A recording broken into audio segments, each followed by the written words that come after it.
money, jewelry, cars, and many more things give you an idea of how rich someone is. And oh, I bet you wish you could grab any of these things the moment you see them. That is, without any legal consequences.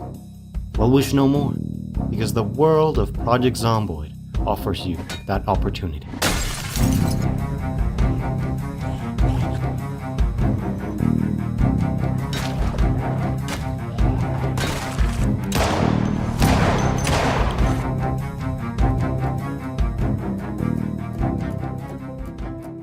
Looting cash registers, covering yourself in gold and silver, and driving luxurious cars are all things you can do in this game. But this got me thinking, how many of these things can you collect? How much money can someone obtain? And how rich can you get in Project Zomboid? For future reference, we'll be looking at the game as of build 41.78. As for the loot itself, we can alter the amount of loot, but I'll be working with the Apocalypse preset, which sets all loot to rare.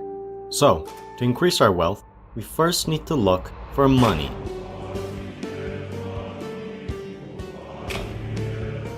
There are two ways we can get money, through cash registers and random encounters. Starting off with cash registers, there's at least 550 of them scattered across the entire map. Yes, I've counted all of them. Well, nearly all of them. From what I've observed, the most money you can get from a single cash register would very rarely be 9, and the least you can get is 0. Again, very rarely would you get no money at all. We multiply these numbers with the amount of cash registers, so assuming we always get the least amount of money, our total would be at least 0, and assuming we get the most amount of money, our total would be 4,950. Okay, but how much really is that? From the icon and item itself, it's hard to distinguish how much that bill and coins actually are. Luckily, we can just look at the texture of the item. As we can see, the bill is a $1 bill from the barely visible number 1. As for the coins, the middle one is a penny, the one on the left is a dime, and the one on the right is hard to tell, but I'm going to guess that it is a quarter. This means that one of this item is $1.36. We then multiply that by 4,950 and we get $6,732. That's pretty good. We also have random encounters. What I mean by this is that you can occasionally come across money scattered across the floor of a random house you'd come across. However, I don't know how to effectively find out the maximum amount of these encounters, so I won't count the cash that can be obtained from them. This isn't that much of a problem, since you don't get that much money from these encounters anyway, compared to what comes next. The next thing we'll talk about is made of 9 letters, and is so alluring to some that they simply cannot resist it. The subscribe button. I'm just saying you should subscribe to the channel. I'm just saying... No, that's not what we'll be talking about. What we'll be talking about is jewelry.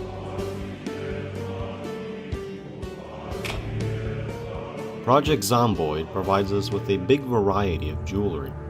We have chokers that have ambers, diamonds, and sapphires on them, regular silver, gold, and pearl necklaces that can have rubies, diamonds, emeralds, sapphires, and ambers on them, except for the pearl necklace of course, silver and gold nose rings and studs, as well as the belly button and regular rings that can have rubies or diamonds, small, medium, and large earrings that can be made from silver, gold, sapphires, emeralds, rubies, or pearls, as well as the silver and gold bangles and bracelets, along with the digital watches and gold wristwatch.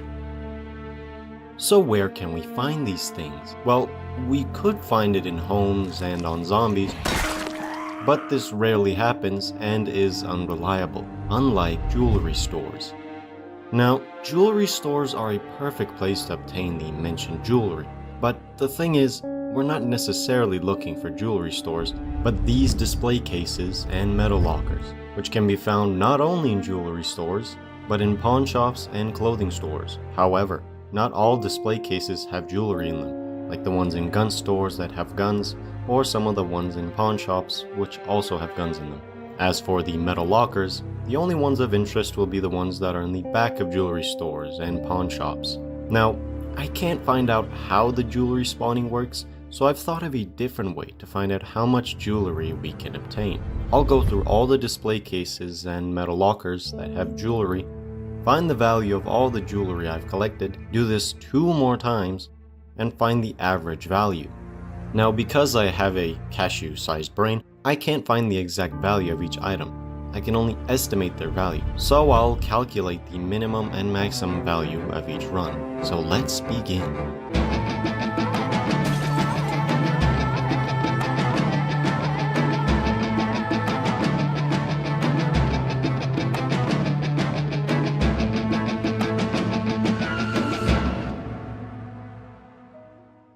Now, let's see the minimum and maximum value of each run. So, the first run's minimum value is $660,599 and maximum value is $2,465,260.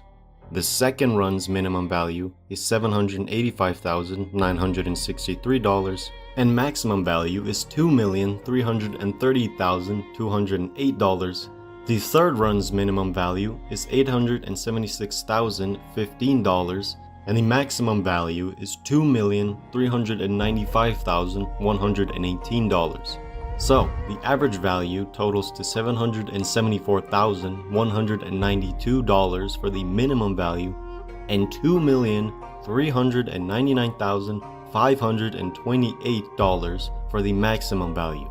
And yes, I used modern day prices to find this value, but don't worry, I did the math so this value fits the year of the game, which is 1993. And our total is currently at least $774,192 and at most $2,406,260. You know, I could just end the video right here, I mean, already millionaires. But we're not done just yet. Now, it's time for cars.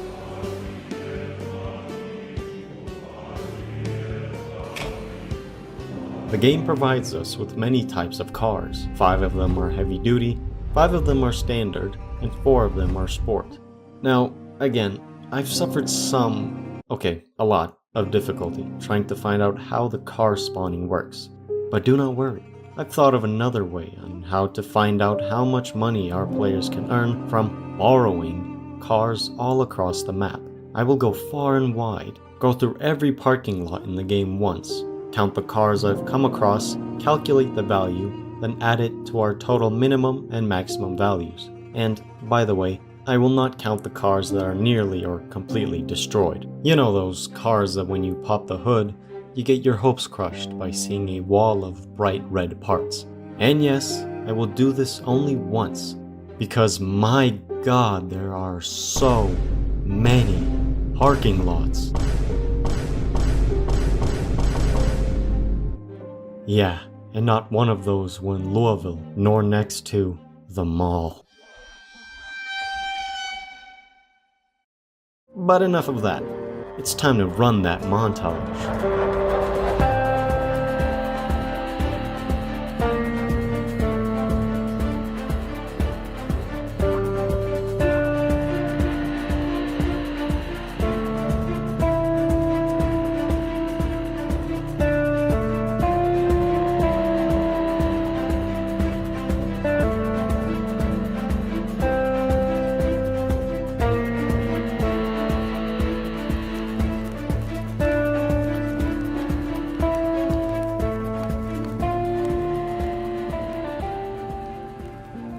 And the results are in. Let's start off with heavy-duty cars. I found 53 Chevalier step vans, 115 Franklin Value Lines, 47 Dash Bull Drivers, only 1 Franklin All-Terrain, and 51 Chevalier D6s.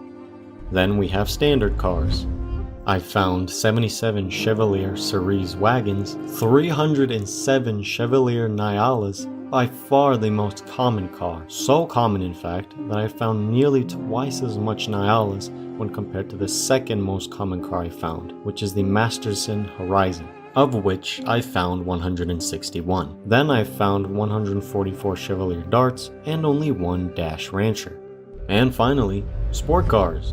I found 5 Chevalier Cosettes, 7 Chevalier Primanis, 38 Dash Elites, and 5 Murcia Lane 4000s. To find the accurate price of these cars is not so easy. Not for me and my peanut-sized brain at least, so I could get these prices way wrong. But here they are. The total price for the heavy-duty cars is at least $549,600 and at most $1,430,400. The total for the standard cars is at least $3,420,480 and at most $5,157,120. And the total for the sport cars is at least $90,496 and at most $259,680. Now let's see our final minimum and maximum total values. For the minimum value, we get $4,842,760, and for the maximum value, we get $9,253,460. Now that is crazy. There are definitely some things I've left out that could be significant to this video. Property, guns, paintings, and I might come back to this getting rich in Project Zomboid idea in the future.